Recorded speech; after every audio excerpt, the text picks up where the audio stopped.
Ko te reihi, 37 tēnei ngā tama, 16 tau me raro iho te pakeke, takitahi 250 mita, he whiringa whaiti te ihu. Kei te aratua tahi, Felix o Raglan Area School, ngahere o Opotiki College, Makauri o te kura kaupapa Māori o Ngāuri a Māori, Jeremiah o Makura College, Lachlan o St. Peter's College, Hāmiora o Rotorua Boys High School, Lennox o te kura kaupapa Māori o Ruamata, Rory o Gisborne Boys High School, Bray o Tipene, Kiato o Lindisfarne College, Mahaki o Gisborne Boys High School, Okewa o Makaura College.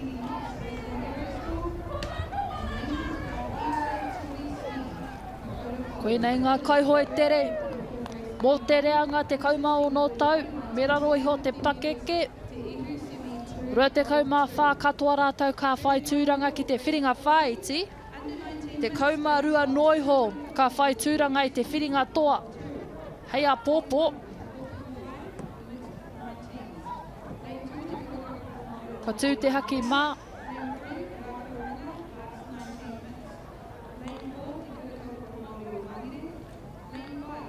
Kare kore,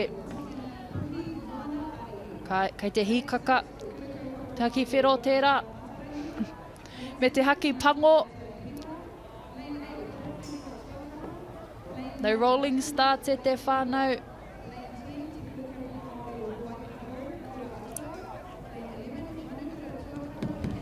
Ko te haki kākāriki tērā, kua tui tēnei te reihi, toru te kaumā whetū, ngā tama, te kaumau no tau me raro iho te pakeke, rua rau rima te kaumita. Kei te kite ke, Hāmiora tērā, me te aratua rima, Lachlan e pakanga ana. Kāre kore ka pakanga mo te roanga o te reihi. Hāmiora, Lachlan, pakanga ana. Taku mōhio, aratua waru hoki pea.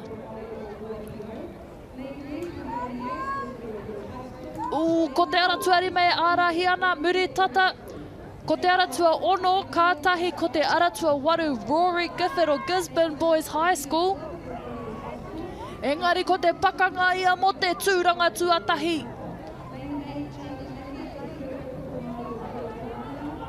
Ko te aratua rima tērā, Lachlan te o St. Peter's College.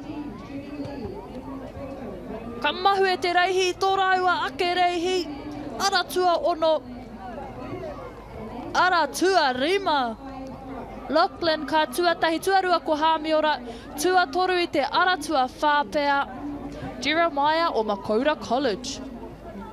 Kari anei tā tātou whakaihuaka, te aratua rima, Lachlan te o St. Peter's College.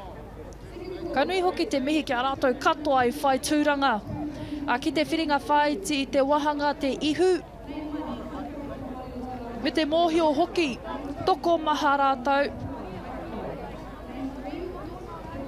I ngā kura o te motu, e hia tūranga ana i te whiringa toa.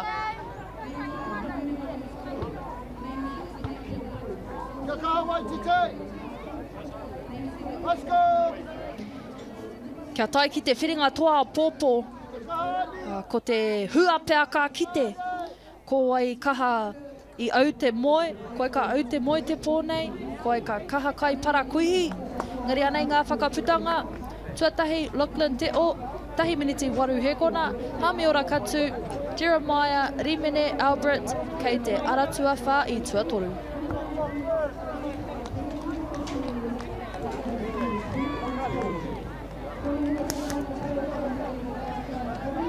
Me te whrehe hoki o ngā waka, o ngā rangatahi,